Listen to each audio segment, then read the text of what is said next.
I am Rebudin Sanchez Dasa, 34 years old, and I am your bar waiter on board MSC Cruises. I'm representing my beautiful country, the Philippines. I'm an island boy. So here in Caribbean, it feels like I'm at home as well. It makes me more happy and more lively. The very interesting about me is I'm not just a bar waiter or working in the bar, but I'm a performer also, and I love also dancing. I love karaoke. If I found the microphone directly, I put "That's what friends are for." That's what friends are for. So working here on board is all about all in one.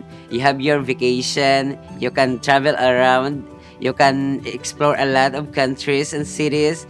If you are happy, the people surrounds you is happy too. You're spreading the positivity. We do have one more thing for you, and it's a surprise.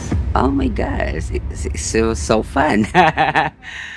Hello, Captain. Good morning. Hi, how are you?